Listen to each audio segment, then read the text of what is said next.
Before listening to this episode, remember that we are currently selling our token. You and your friends will be able to make part of the seasteading ecosystem. Visit veryon.io for more information. And if you want seasteading to go to your country, we now have a Blue Frontiers global contest with a final prize of $100,000. Make your own seastead. Visit bluefrontiers.global to win the possibility of bringing a $60 million investment to your city and the chances of hosting our second seastead. Hi, I'm Joe Quirk. Welcome to the Blue Frontiers podcast about all my favorite things: seasteading, the environment, special economic zones, and innovation in science, technology, governance, and society itself. Hello, seasteaders. I am here with Mark Lutter. He's a PhD in economics, and he's also the director of the Center for Innovative Governance Research. Mark has done extensive work on proprietary cities, and today we are going to be talking about his work, the Institute, and how he sees the future of governance. How are you, Mark? Good. Thanks for inviting me to the show. Thank you very much for being here and for all the times we had to postpone. Sure, no worries. Yeah. So, Mark, let's start with the basics. What is the Center for Innovative Governance Research? So the Center for Innovative Governance Research is a 501c3 nonprofit that's dedicated to advancing the ideas of charter cities, of free cities, of seasteading, of special economic zones, of these different forms of political decentralization. And our idea is that there is a wide and large degree of interest in these types of projects. For example, among the humanitarian community in dealing with the refugee crisis, or among the economic development community, particularly in low-income countries, that just simply because of a lack of institutional infrastructure, the lack of an ecosystem, many of these conversations simply haven't been taking place. And so we believe it's possible to create the environment, the ecosystem within which a large number of these charter cities projects, free cities projects, can really start to take form by helping to initiate some of these conversations. So I saw that you were recently in Dubai. Yes, that's correct. What were you doing there? So I was in Dubai attending the annual World Free Zone Organization conference.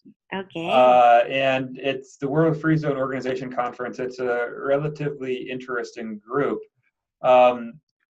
There's a lot of free zones, primarily from Africa, Latin America, a few from Europe, a few from North America, a few from Asia too, but not nearly as many as one might expect. The organization was formed 4 years ago. The money is mostly Emirati money, but it's the organization itself is styled as a industry association. And so they were talking about free zones, about changing trade patterns and how free zones could take advantage of those. But at the same time, I think there was the opportunity to insert in the discussion more of a focus on what might be called free cities or charter cities, focusing on, rather than simply look at free zones as export processing zones or as zones with lower taxes, but really thinking about wholesale reforms and how these could be used to spark sustained economic development in some of these locations. So you've just made a distinction between projects that are mainly economically focused and other different focus, like the focus of the Institute, the Center for Innovative Governance Research, which is more focused, as the name says, on governance. How is it different to focus on purely economic aspects like free zones or innovation in governance in general? Sure. So I think traditionally there have been some very successful examples of special economic zones. For example, Shenzhen. It was the Shenzhen the creation of that, which sparked the Chinese growth miracle, which has lifted some 800 million people out of poverty. Wow. But looking at the history, the economic literature on special economic zones, their net impact is marginally positive. If you ignore China, their net impact is likely negative. There hasn't really been very deep research on this, so it's difficult to say with certainty. But as sort of a high-level generalization, most of these special economic zones aren't necessarily value-adding. And so you can think, for example, if there is a special economic zone with lower taxes, what could happen is, okay, there's now more economic activity in that zone, but the alternative is that firms that are outside the zone could just relocate to the zone, pay lower taxes, but there wouldn't be any additional economic activity.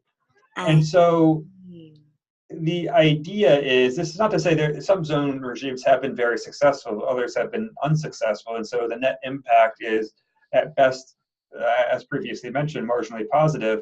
But I think what we try to do with the Center for Innovative Governance Research is to focus more on the governance aspects of the zone, right? So instead of just thinking about zones as potentially being export processing or having lower taxes, thinking of, okay, some useful heuristics. For example, if you're creating a zone from scratch, what is the best legal structure? Most zones are approached, okay, the government has this set of laws. On the margin, how can we improve this set of laws to attract more investment? Yes. Versus, okay, let's blow up this entire set of laws, and if we're building a new legal system from scratch, within this environment, within this context, what does that legal system look like to attract sustained economic growth? Two, trying to focus a little bit more on multi-use zones. So, right, thinking about the city is it's arguably the smallest unit within which there can be sustained growth. And but cities, they're multi-use. They tend not to be single industry. They tend to have residential areas. And so a lot of zones traditionally might focus on a single industry. They might focus on, for example, textile production. Yes, or yeah. But I think, right, to achieve sustained growth, you need to focus on more than just a single industry. And so you need to be able to bring in this ecosystem that allows this development.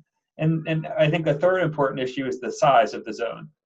And so if the zone is geographically constrained, it could be an industrial park, it could be value adding, but right, the gains would effectively just be efficiency gains.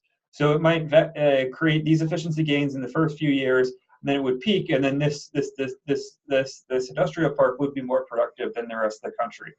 However, in thinking about what it means to create sustained economic development, right, you don't just need the efficiency gains, you need to change the growth. Change the growth rate. And for that, you need something that has a sufficiently large territorial size, which can be accomplished in two ways. First, you can simply just, at the outset, say the zone is sufficiently big, which is what they did with Shenzhen. Shenzhen, going to get the numbers wrong, but it was over 250 square kilometers when they launched. Okay. The second is you could pass legislation that allows the zone to then incorporate nearby lands with the zone regime without additional legislative action. And there you can say, okay, all right, if the zone is productive, then what they do, they buy nearby land, and that nearby land is then incorporated into the governance structure of the zone, which then allows for some of this long-term growth potential to occur. That's very clever, because you don't need to go through the really intricate steps of going again through the process of creating a legislation, approving it. That's very clever. Where has this been implemented so far? I mean, I think it depends on what exactly it is. Historically, there have been a lot of, so Shenzhen, Dubai to some extent, Hong Kong, Singapore. You've seen this be implemented on somewhat smaller scales in other places. Honduras, for example, several years ago passed legislation that allows the creation of what are called ZEDEs, Zona de Empleo y Desarrollo Económico, which is that the legislation is quite interesting in that it allows the importation of a new legal system though the Honduran government has been slow to approve these projects, and to my knowledge, none are currently approved. There's also examples such as the Dubai International Financial Center, which imported common law because they realized that Islamic law is not exactly conducive to modern finance. So they said, okay, well, everybody likes common law, right? I think it's the top four financial centers in the world are under common law: London, New York, Hong Kong, and Singapore. And Abu Dhabi Global Market, they basically copied the Dubai model recently. And so you've seen, I think, different parts of this sort of broader idea be implemented in various stages and in various locations. But in my mind, nobody's really brought all the constituent pieces together yet. I think seasteading is getting there. They have their very interesting French Polynesia project. And one of the other projects perhaps worth mentioning is Neom. It's a new city project in Saudi Arabia. The projected price tag is $500 billion. They'll have fairly substantial legal autonomy from the rest of Saudi Arabia, but it remains to be seen exactly how this is implemented because it was only announced last fall.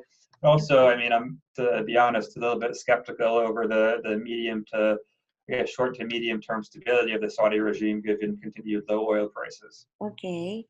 So you mentioned seasteading, and this podcast is Blue Frontiers podcast. We met actually in Tahiti. Yeah, that's correct. 1 year ago, exactly. Yep. It's 25th of May, so it was, I think yesterday and the day before we were in Tahiti. Yeah. Yeah. So what can you tell us about why do you say that seasteading has such a good chance of succeeding in this path? So to me, what makes seasteading very interesting is several things. One, right, I think they have the high level understanding of the importance of regulatory arbitrage. Yes. I think with a lot of these projects, they might understand the real estate proportion, but they might not understand the importance of creating a good legal system. And I think the seasteaders have a good understanding of that.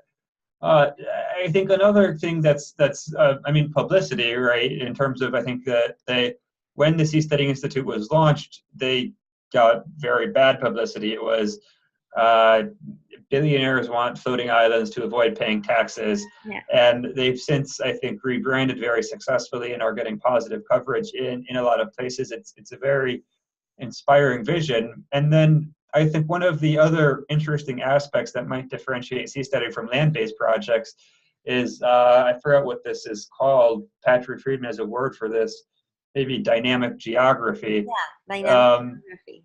Yeah, where if right, the seasteads can meet up, latch up, form a community, and then if one of them says, oh, hey, you guys are being too noisy, or you guys are jerks, they can detach, go in and form a different community. Yeah. And this drastically lowered exit cost, where you can vote with your house instead of with your feet, potentially introduces this very new dynamic that could, in the medium and long term, end up playing a relatively important role in the formation of government structures in a seastead. I agree. How do you create an innovative governance zone?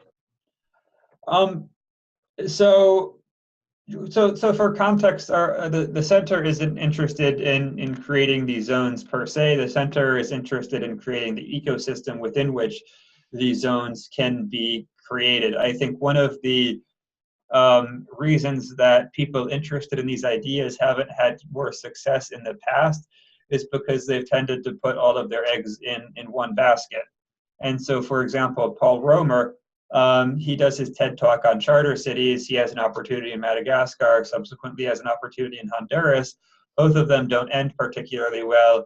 He leaves, and then effectively everything falls apart and the discussion goes away.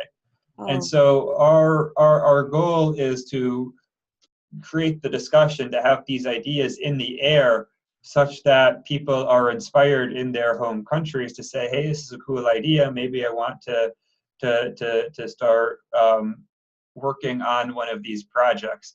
In terms of the practical steps in creating one of these zones, I mean, in some ways, the steps are fairly easy to the same extent, right? Like Elon Musk in 2005, when he writes down Tesla's business model, that's one, create a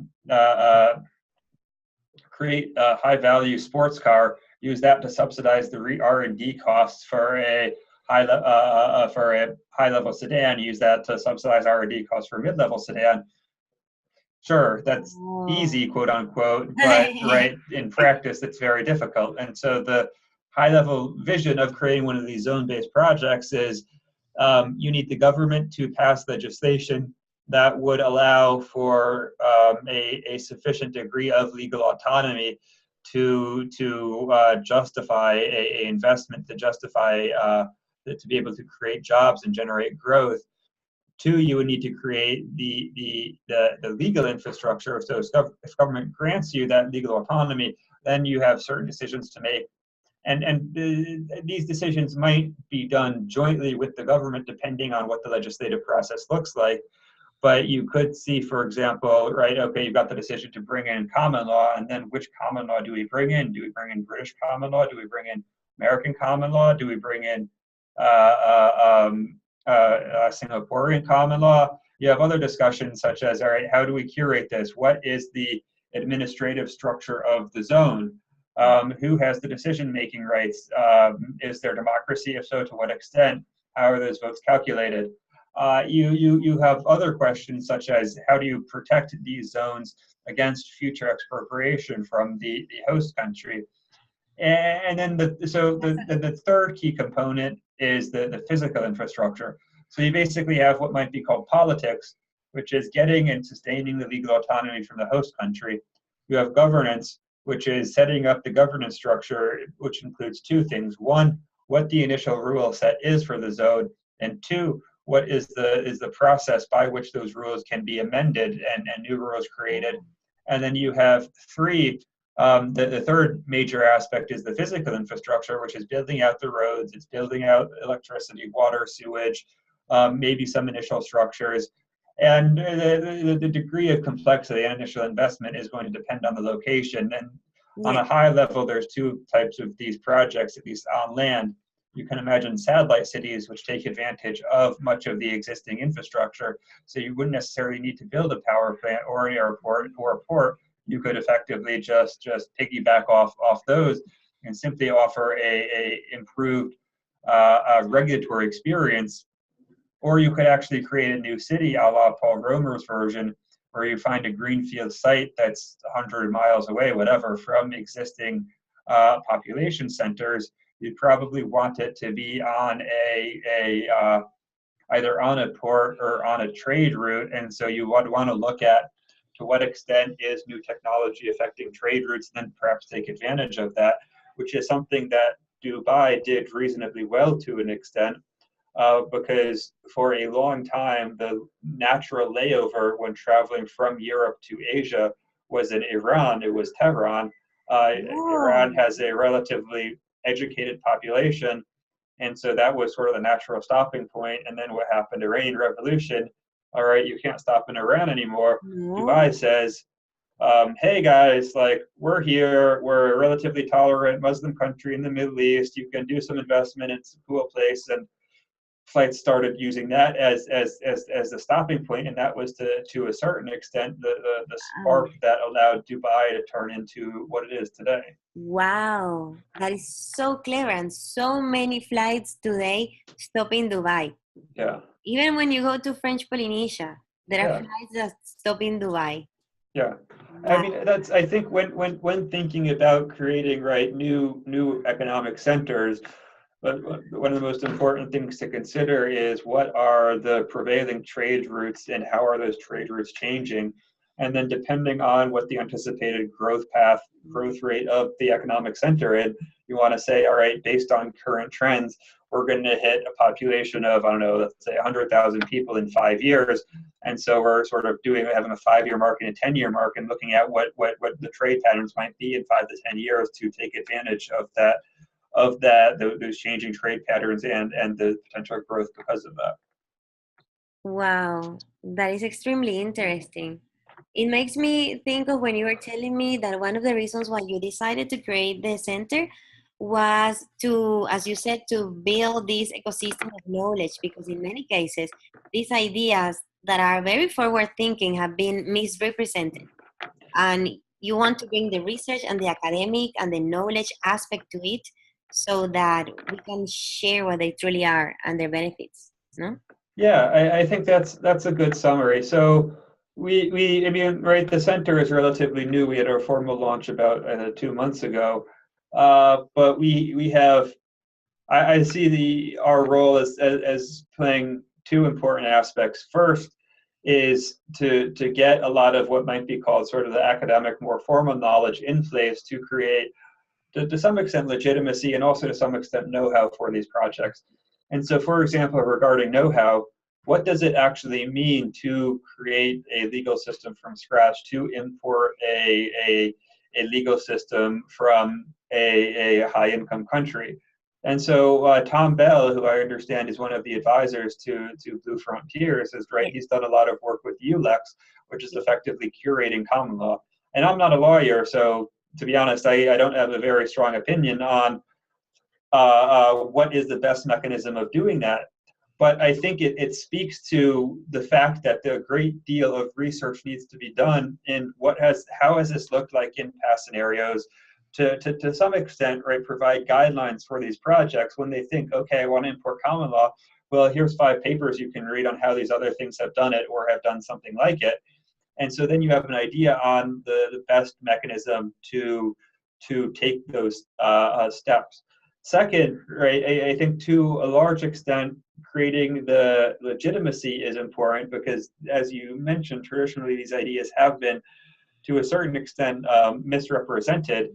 And what is, I've heard from several friends as they pitch these ideas to senior politicians, the politicians get excited.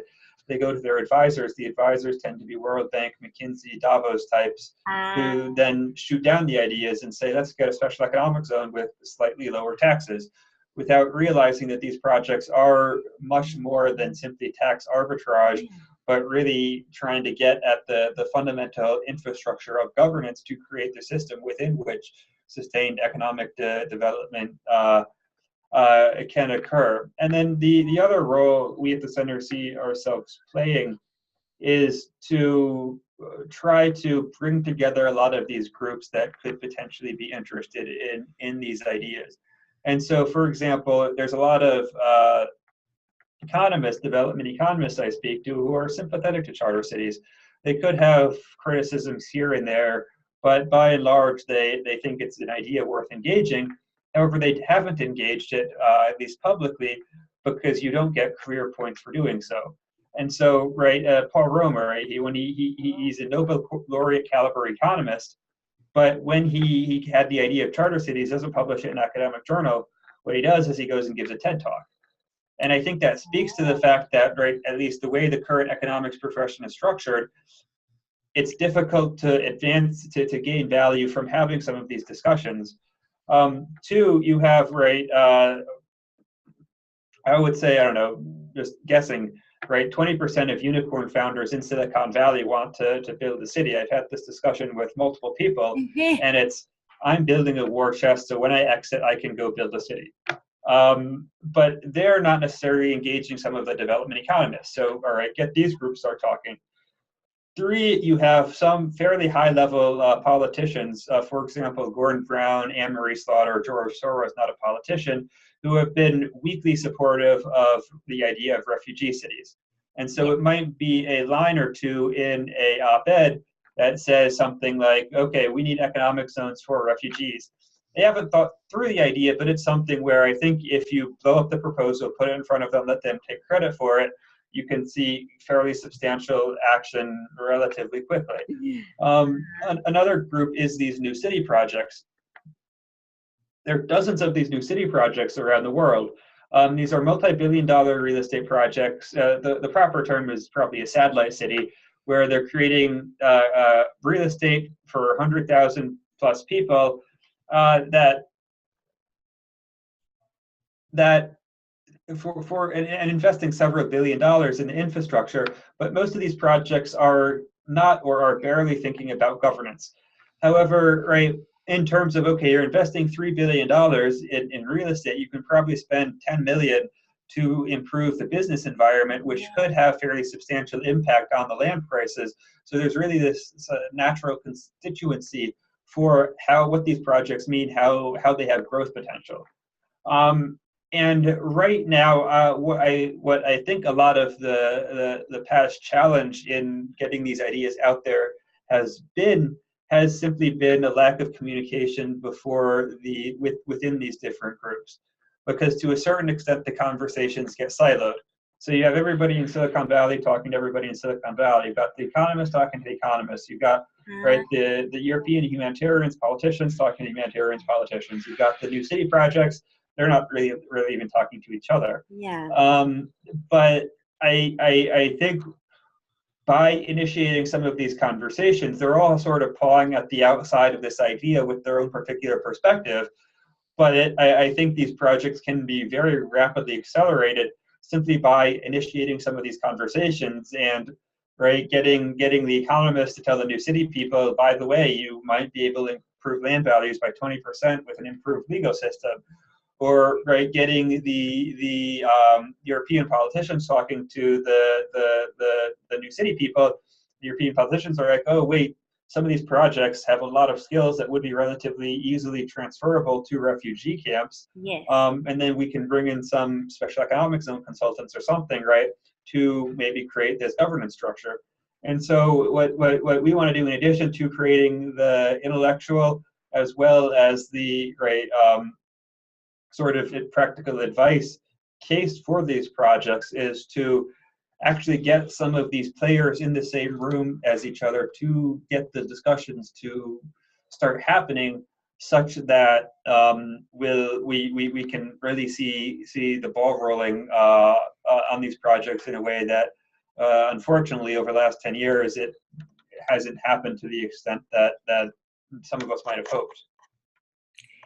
So for those who are listening to us, I'm going to ask you, what do a few concepts mean in just 1-2 lines? Sure. What is a special economic zone? A special economic zone is an area usually defined as a territorial area within which certain national level business laws and regulations do not apply. What is a charter city? A charter city is, and this it was originated by Paul Romer, who is an economist. The definition has somewhat shifted over time. Originally, it was defined as a greenfield city project in a low or middle income country that would be administered by the government or the administration of a high income country. Since then, Paul appears to have changed the definition, or not changed the definition, but his views have, I think, evolved. And now he appears to be more open to it being administered by alternative mechanisms. Sweet. Sorry, go on. Sure. The term charter city is also, I think, it's grown on a little bit of a life of its own since Paul's TED Talk. How is it defined now? I like a lot that alternative model of governance, rather than having another government from another nation deciding how to. Yeah, I mean, I think I don't want to say, charter city, I don't think there is one strict definition. I tend to use it simply to mean a new city project on a greenfield site with substantial legal autonomy. But depending on the audience, I think one of the challenges in this space is that there are a large number of terms that have all refer to approximately the same thing, and then different people use the terms in different ways. And there just hasn't been an agreed upon set of terms and definitions at this point, which has made it a bit of a challenge in communicating some of these ideas. Okay. Well, I guess that's an advantage that seasteading has, that seasteading is a term and a concept on its own. Yeah. Yeah, I think seasteading is good because it does have a single meaning. It does have this associated brand. But I mean, right, special economic zones is basically the same thing as a free zone, and those are used relatively interchangeably. A charter city is, depending on who you're talking to, arguably the same as a free city, but those are used more or less interchangeably, right? The development community likes the term charter city more. The sort of techno-libertarian community likes the term free cities more. And so far the center has tried to avoid getting in some of these debates, and just depending on which discussion we're having with which party, will use whatever term they're more familiar with. I understand. And you did your PhD on three case studies, three essays of proprietary cities. What Yep. are proprietary cities? So proprietary city, this is when I tried to coin my own term and then decided I sort of dropped that. The idea of proprietary cities, it's inspired by both charter cities and proprietary communities. Proprietary community is a concept from Spencer Heath and then Spencer McCullum. It's a fairly interesting story. Spencer Heath was a Georgist industrialist, made a bunch of money, retired, spent a lot of time writing, had a break with the Georgists. So Georgists are advocates of this, or a single value tax, or land value tax, they also call it a single tax, where it's you tax the unimproved value of land. The logic is land has no deadweight law. So if you tax income, for example, you tax labor, you get less people working. But if you tax land, you're not going to get less land. Oh, okay. And two, most of the value of land comes from, it's effectively an externality, right? Like the value of the space I'm working in isn't valuable because of the space per se. It's valuable because it's in Washington, D.C. It has all these amenities nearby. And so those are benefits that would exist with or without. And so by you can effectively have this tax with minimal distortion. Spencer Heath, in what might be called the proto-public choice move, basically said, okay, this is cool, but government is still generally incompetent and unable to execute on a lot of these functions. So instead of imagining the government executing the single tax, we can imagine there being a private landowner who effectively, right, because they're the owner of the land, they want to improve the value of the land, so they would provide public goods. In exchange, they would have a tax, or right, I'm doing air quotes now for those listeners, or a lease, where you can think of, for example, a shopping mall. The owner of the shopping mall provides all sorts of public goods, security, lighting, open spaces, restrooms, etc. Why? Because by providing these public goods, they're able to increase the value of the storefronts. Yes. And so combining this idea with the charter city, where the charter city says, okay, what does it look like to get this good institutional structure there? The proprietary city says, okay, this is what would a city level look like if there is a single owner that is the residual claimant on land prices? What would be their incentives to govern well? What are some examples we can look at that might give hints as to, right, how they might act in certain circumstances? Because they do have this incentive to improve land value, which ideally creates this virtuous circle. Because, right, by improving land value, then because they're the residual claimant on the land, they get to soak up those excess profits. But then there's the potential downside, right, which is that they being the single owner, it's relatively costly to exit, and so you could imagine there being a little bit of an exploitative relationship there.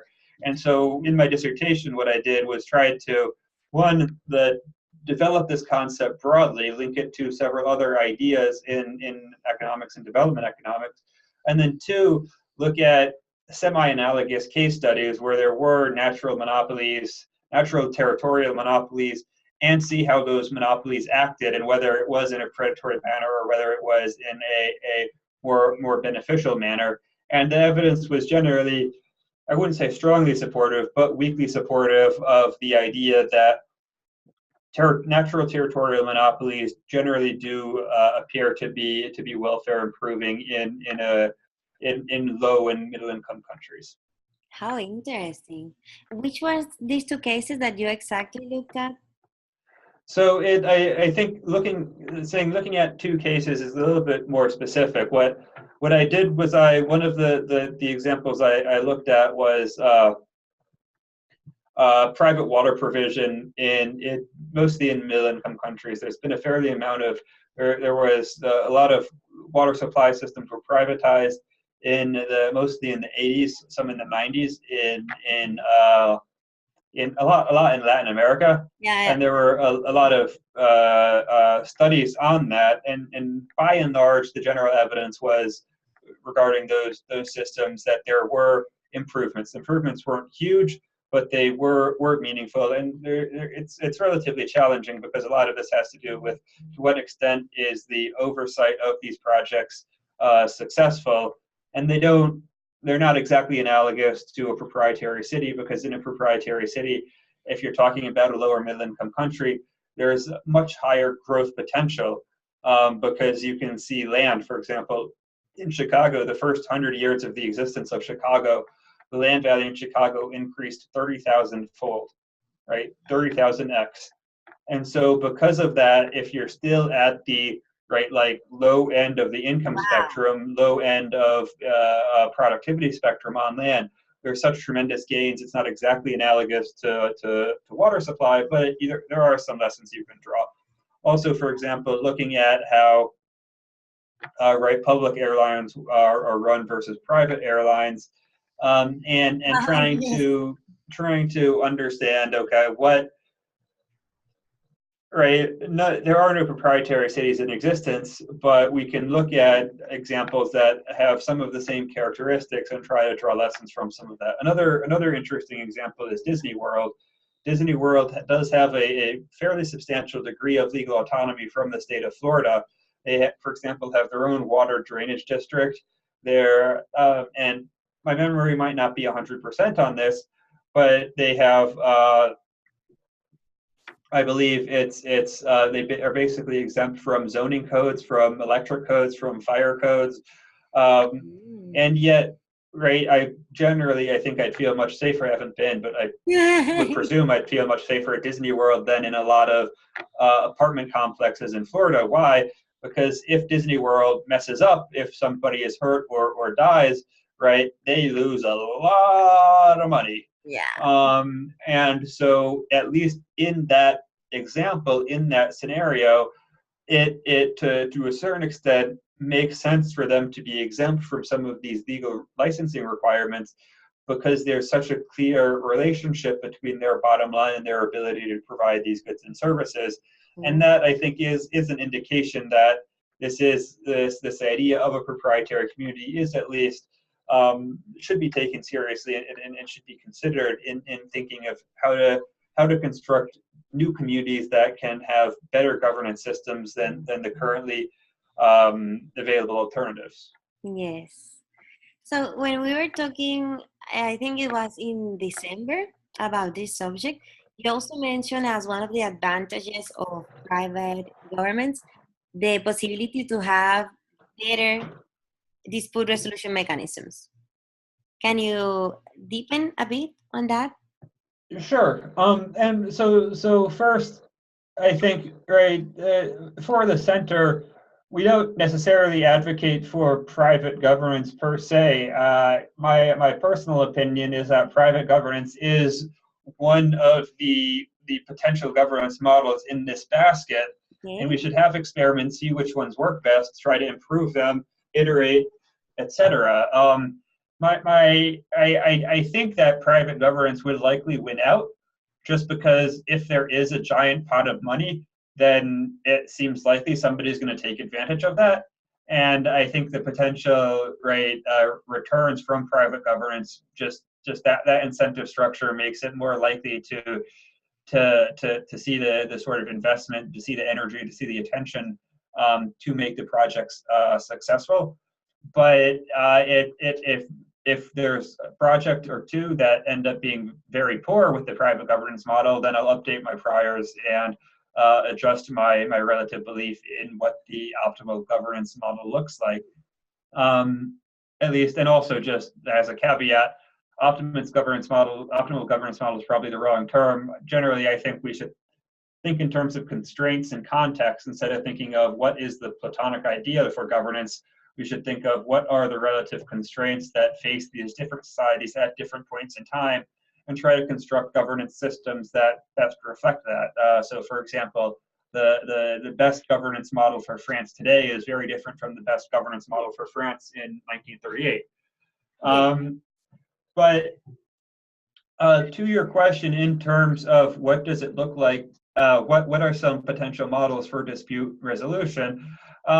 I think this is a relatively interesting question because there's traditionally, right, there's been basically common law versus civil law, and they have, for example, France does not have juries. The common law countries tend to have juries. The academic literature on this is fairly supportive of common law as being better for economic development. But in terms of just a purely resource calculation, having 12 people sit on a jury for a period of time is a fairly high cost. And so simply having a judge deciding might be a lower cost. One of the arguments for why common law might have proven superior in the past is because it was a more effective mechanism to check state power. But if you have a state that is generally aligned, a government that is generally aligned with the interests of the people, then you wouldn't necessarily need that check on state power. It might make more sense to import a civil law model without a jury. But I think more broadly, it's going to be possible to innovate and to improve on some of these dispute resolution models. You have this happening to a certain extent in private dispute resolution. So, for example, I mean, Amazon will generally just refund you with almost anything you do, but you could imagine programming a relatively basic computer program that would be able to resolve disputes of under $100 or under $200 wherever the project that you're in, and that could end up being a fairly cost-effective mechanism for getting out of some of these low-value civil courts. But I think in general, just if we look at government and how government is able to innovate, most cities and states in the US, for example, you still can't text 911, right? Texting is a technology that's like 20 years old. And there are easily a wide number of examples where you can think where I would want to text the police instead of calling them, right? If there's an intruder in your house and you're hiding in the closet, you don't want to call. That's going to make a lot of noise. Maybe you want to text them. So it's like, hey, come save me. There was this very interesting case in New Orleans where a local entrepreneur effectively created an app. It was like Uber for cops, where he got some grants and he hired off-duty police officers, gave them souped-up golf carts, and people could use this app, and they would be able to see where the cops were at any time. They would be able to call the cops if there were people making trouble. It dropped the wait times. I think it was from about 30 minutes to less than 5. And this technology is not complicated. This technology is not difficult. The reason it hasn't been implemented is political. And so by creating these new forms of governance that aren't necessarily beholden to a lot of these political interests that might make innovation in government otherwise challenging, I think the result will be to see a lot of innovation in how some of these traditional governance services are provided. And so, right, I mean, a lot of people have smartphones these days, so maybe it makes more sense to have an app where it's easy to call the police. Maybe it makes sense to it's one person can't necessarily think of all of the potential avenues, but the important part is creating the environment within which these entrepreneurs, within which these people have an incentive to figure out how to provide services better, to figure out how to make the world a better place. And right now in the US, I think there are certain avenues of innovation that are blocked off either by regulation or because the government is the sole provider of those and is just not interested in that innovation. And so to create spaces where that innovation can take place, I think offers the potential for some substantial long-term benefits. Yes. And actually the whole governance 2.0 trends, which tries to collect better data by means of improving citizens' participation mechanisms with things like apps where citizens can report where there is a need of deleting a graffiti, or where there's a trash can that is a mess and needs to be cleaned. They really help. However, they are marginal when it comes to truly transformative governance decisions. They fit the system, but they don't transform it they don't improve it. Yeah, I agree with that.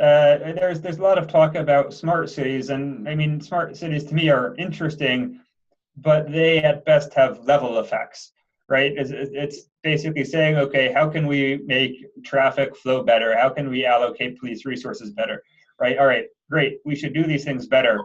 Yeah. But, right, looking at the medium term, looking at the long term, what really has transformative effects on society is growth. It's changing the growth rate. And so rather than thinking of, all right, what can we do to make trash collection better on the margin, it's right, like that doesn't change the long-term growth trend.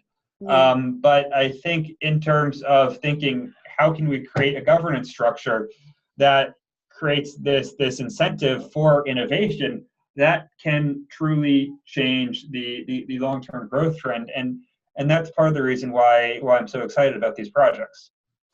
So I know that the governance can also facilitate innovating, and I know this because you told me, in terms of biotech, drones, many aspects where we could really be innovating, but again, politics gets in the middle and it doesn't let advance or accelerate these technologies. What do you think? Where do you stand in terms of drone regulations, biotechnologies? Sure. I like to frame. I think there's when thinking about zone-based reforms, I think there's two important aspects of them. There's one is catch-up growth. And so if we're talking about Latin America, if we're talking about Africa, what we're talking about is, okay, those countries are by and large behind the frontier. What types of governance changes can be made that will allow them to catch up to the frontier? But then when you're talking about high-income countries, right, the US, most of Europe, the question is no longer how do you get to the frontier? They're at the frontier. The question is, all right, how do you push past the frontier? And I think to that extent, right, looking at the areas of innovation that are being most held back by bad regulations today, some of those are the ones you just mentioned, such as drones, biotech. So right, Larry Page, for example, his flying car company, they're in New Zealand, not the US. Why? Because the FAA wasn't able to create a regulatory structure which was attractive to this flying car company. So this innovation is happening in New Zealand. I think it would be better if it happened in the US, right? There's more human capital in the US, the rate of acceleration might be increased. And also, I'm a bit patriotic, right? Like, if we're doing cool stuff, let's do the cool stuff in the US. Yeah. Like, yes. And so I think, right, Dubai has done this model to an extent where they're basically playing this cutting-edge regulatory arbitrage game.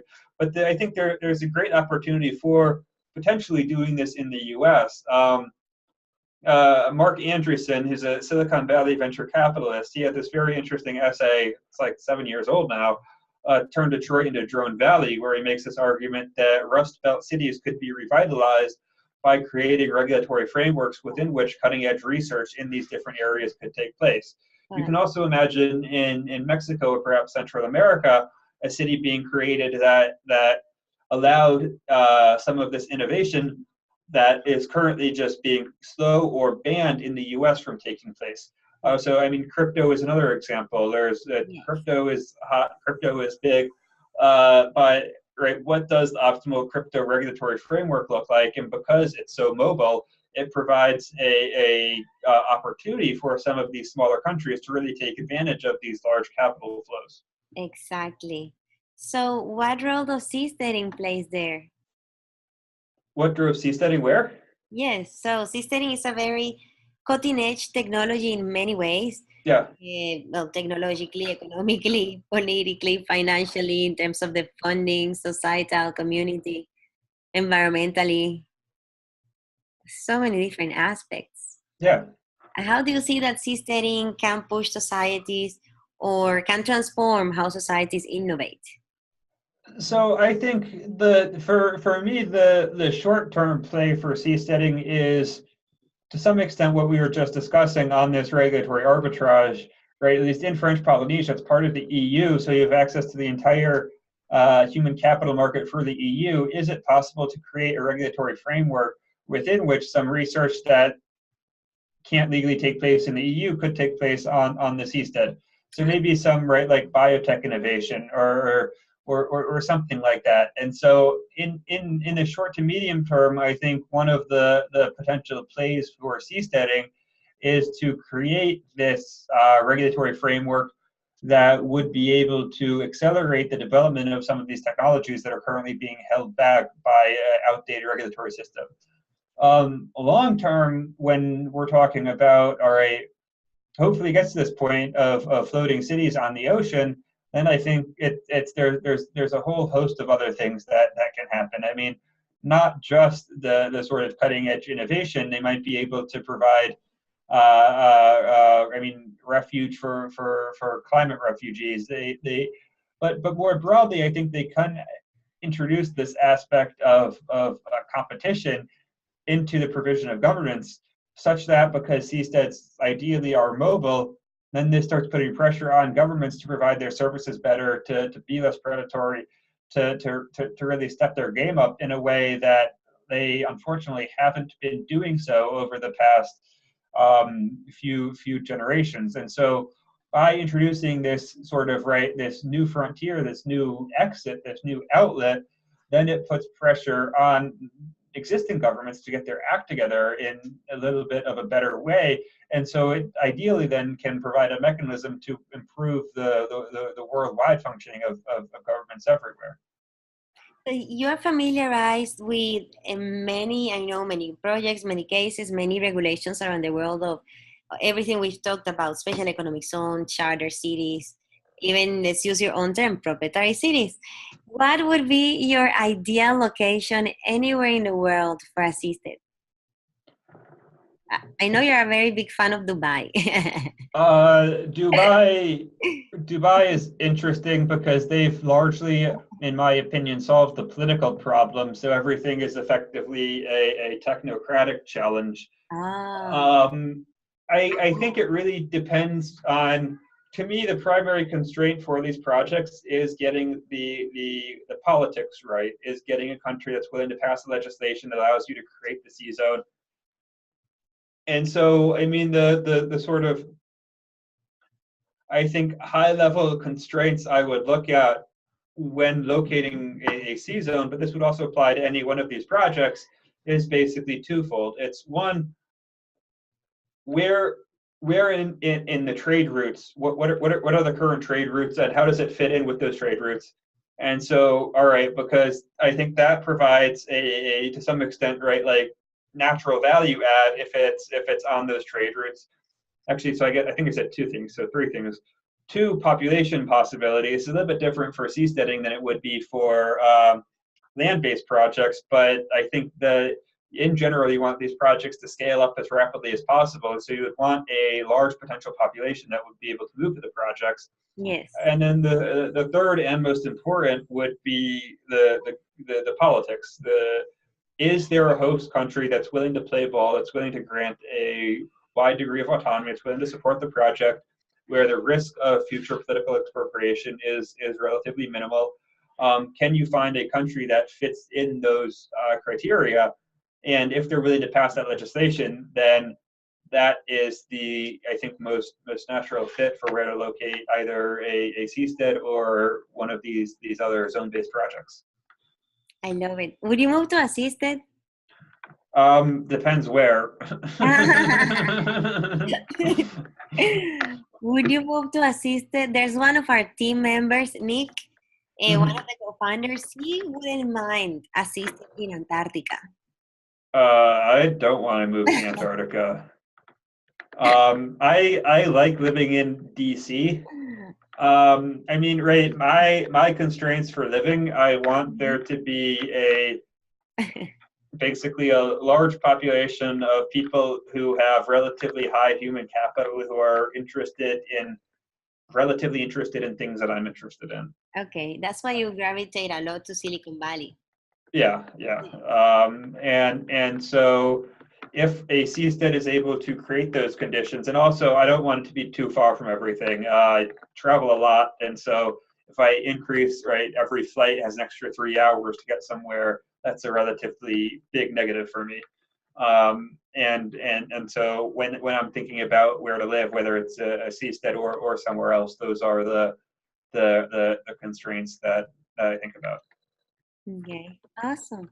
Well, Mark, thank you very, very, very much for your time. Great, thanks for having me. It's been fun. No, thank you. Thanks for joining us on the Blue Frontiers podcast. To learn more about our work and find out how you can support the project, visit blue-frontiers.com or visit our social channels. You can like us on Facebook, follow us on Twitter at Blue Frontiers, or shoot us a note via our website. If you learned something and enjoyed the show, tell a friend or leave us a positive review on iTunes or wherever you're listening. Don't forget to subscribe to our show and remember to join us for the next episode.